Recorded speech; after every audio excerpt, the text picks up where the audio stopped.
सुबह का समय था। रामगढ़ गांव के ऊपर हल्की धूप फैल रही थी। मिट्टी के छोटे छोटे घरों से चूल्हे का धुआं उठ रहा था।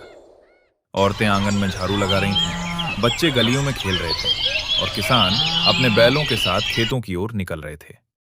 गांव के चारों तरफ इतना घना जंगल था कि दूर से देखने पर लगता था जैसे जंगल ने पूरे गांव को अपनी बाहों में छिपा रखा हो। उसी गांव में रहता था मोहन। मोहन की उम्र मुश्किल से 22 साल थी। 2 साल पहले उसके पिता की बीमारी से मौत हो गई थी। तब से घर की सारी जिम्मेदारी उसी पर थी।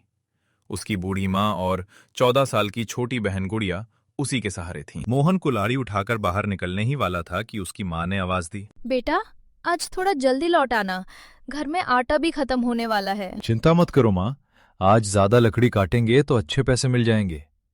गुड़िया दौड़ती हुई आई। भैया, लौटते समय मेरे लिए गुड़ ले आना। अगर आज पैसे पूरे मिले तो गुड़ भी लाऊंगा और तेरे लिए चूड़ियां भी। थोड़ी देर बाद मोहन अपने दोस्तों रघु, हीरा और बल्लू के साथ जंगल की तरफ चल पड़ा। चारों के कंधों पर कुल्हाड़ियां थी। रास्ते भर वे रोजमर्रा की बातें करते रहे। मोहन, तेरी माँ अब तेरी शादी की बात नहीं करती? पहले बहन बड़ी हो जाए फिर अपनी सोचेंगे। जंगल के अंदर पहुंचकर चारों अलग अलग पेड़ों की सूखी डालियां काटने लगे। दोपहर तक उन्होंने काफी लकड़ी इकट्ठी कर ली। तभी हीरा ने कुल्हाड़ी रोक दी। तुम लोगों को कुछ अजीब नहीं लग रहा क्या? चारों कुछ पल के लिए चुप हो गए। सचमुच जंगल बिल्कुल शांत था। न हवा की सरसराहट, न किसी जानवर की आवाज, बस एक अजीब सी खामोशी। चलो लकड़ी बांधो। सबने जल्दी जल्दी लकड़ियां बांधी और गांव की तरफ लौटने लगे।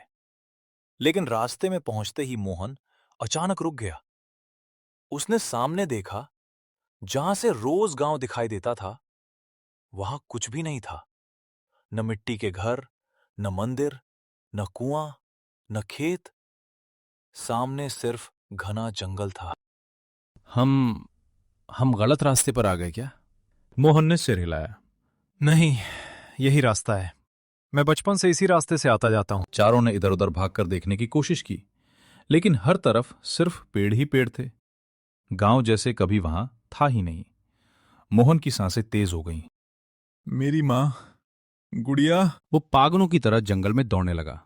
उसकी आवाज पेड़ों के बीच खोती चली गई, लेकिन जवाब में सिर्फ सन्नाटा था। और चारों दोस्तों को पहली बार एहसास हुआ कि शायद उनका गांव कहीं गया नहीं था, बल्कि पूरा का पूरा गांव जंगल के अंदर ही गायब हो चुका था।